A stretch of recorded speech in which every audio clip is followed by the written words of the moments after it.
Greek pork wraps. Christine London from Missouri says this is one of her favorite recipes for herself and her family ever since a coworker shared it with her. Now, let's get started. This requires a marinade. Of course, anything with Greek, you got to remember there's a lot of lemons. So we'll add our lemon juice, our olive oil, what else? We're putting garlic in, but our garlic is minced. We want to make sure that when we remove our meat from our marinade that we take these pieces off. Some oregano and prepared mustard. Now I've added a little bit of my own. I'm taking a zester, and all I'm going to do is take the yellow part off of the lemon. That's got all the nice oil in it, and it really adds a little flavor. So we're not going to take the white because the white membrane is bitter, and I'm going to add just a little bit of that. It'll give it a richer lemon flavor. Notice I put it in a bowl because sometimes it's not so easy to put everything in like this. Now we're going to mix it up. There we go. And we're going to set this aside. And now let's start on our meat. What we're going to do is we're going to add our pork tenderloin. This is a very tender piece of meat. It's on the inside of the pork chop. If you get a pork chop that has two pieces, the little round part is the pork tenderloin. The other part is the pork loin. One of the things most people don't think about is this shiny silver skin. This is the silver skin that holds it to the muscle. Now I'm going to take my knife, I'm going to be very careful, I'm going to cut away from me, and I'm going to put it right in the middle. And what I'm going to do is I'm just keep it nice and flat, and I'm going to remove that. Now I pull this tight, and I go this way. Now this piece is like a rubber band. You cannot even pull this apart. So when you're slicing it after it's cooked, this would be a real problem. So this is one of the things that makes a lot of difference in making it a nice tender piece of meat. We're going to place this in our marinade. We're going to shut the bag, and what we're going to do is we're going to massage this a little bit. We're going to let this refrigerate for a couple hours. So what we're going to do in this couple hours, what will happen is it will permeate the outside. It will create a nice flavor for the crust. I usually like to get the air out of it. We've got to get all that air out of it. There we go. We'll roll it up and in the refrigerator. For those who don't prefer pork, what I have is a turkey tenderloin. Now, we're going to make sure, and I keep this here, I keep water with a clean cloth, and I have about a half a teaspoon of bleach in here so we get everything nice and clean. We're going to do this, and I think this is really handy. This is our turkey tenderloin. As you can see, it looked like our pork tenderloin, not quite so much fat. It does have some silver skin on it. We're going to worry about the silver skin.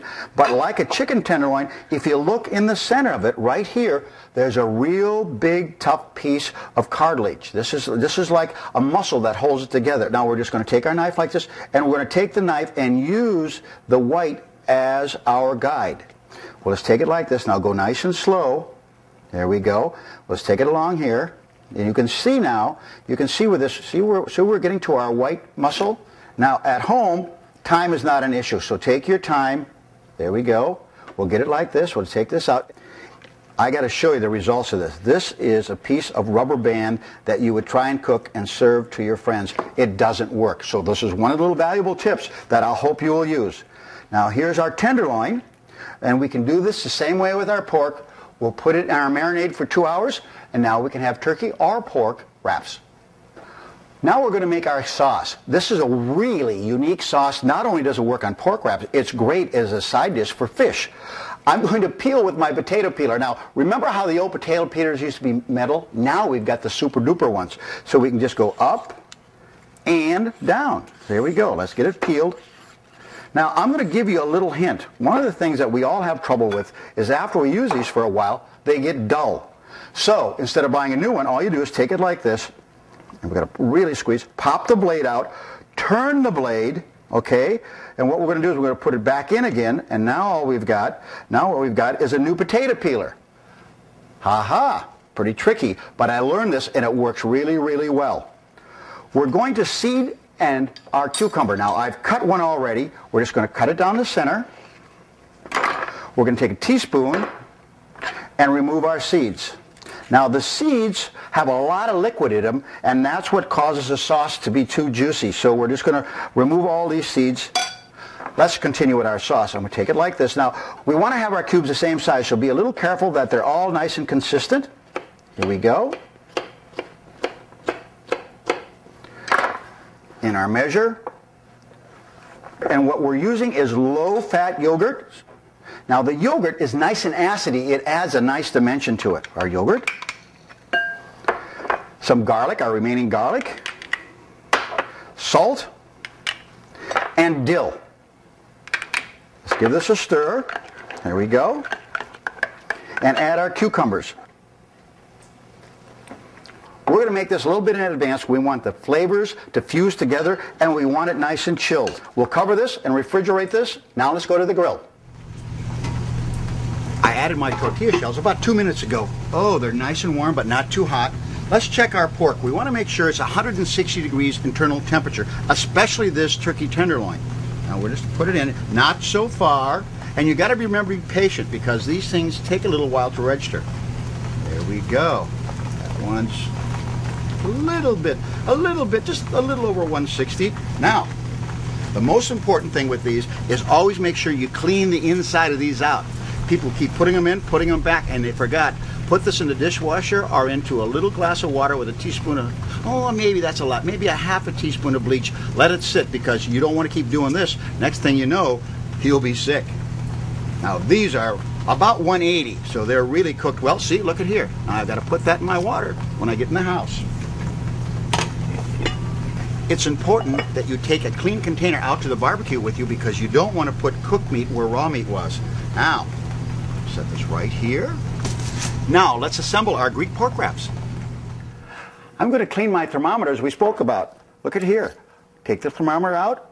I've got a bleach in the water, some water, make sure it's like this. I'm going to let this sit for at least 10 minutes. Oh, the pork. We're going to take our wrap. Now, these are nice and flexible because we've warmed them. Okay. Now, I'm going to cut this on the bias. On the bias means across the grain at an angle. The pork grain runs this way. It's important that you slice it across the grain. Otherwise, it's too chewy and tough. Now, this first piece always goes to the chef. Look at the moisture. Look at how nice and moist this is. This isn't overcooked, but it's still 160 degrees. So you don't have to worry about drying it out. You just have to cook it at not such a high temperature. Oh. Now, I've got to get one of these going. Now, I'm going to take these, and now I'm going to put these in a row the way I'm going to fold them. There we go. Now, you can be generous or not generous. It depends on who your favorite family member is. Usually it's me.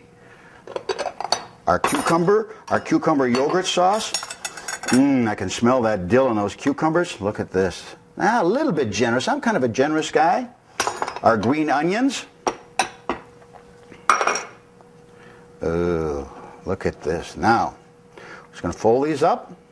Now, I think you're going to have people standing in line as fast as you make them. I think you're going to need to make several pork tenderloins as fast as these go. I took the time before we started to grill some pineapples. I love grilled pineapple and pork. I put my pineapple yesterday in a container upside down. Now that seems strange. What it does, it takes the juice from the bottom and puts to the top. Because usually pineapples are set like this. So all of the good juice and the liquid goes to the bottom. Now it's distributed evenly through the pineapple. I've wrapped the leaves with tin foil because I really don't want them to burn off. I want to keep them nice and green. We've grilled these, and we've got to be real gentle, real gentle. Now, everybody in the world loves those. If you want, you could brush those with a little bit of barbecue sauce or sweet and sour sauce. You can prepare these any way you like. I love variety. Here's some suggestions that might accent these with some great flavor. Add some black olives, some yellow peppers, some lettuce, more of our onions, tomatoes, and for extra flavor, I have some French and some ranch dressing. And don't forget to add as much of this as you can because this really highlights the flavor. Thank you, Christine London from Missouri, for this great Greek pork wrap. I hope your family enjoys it as much as we do.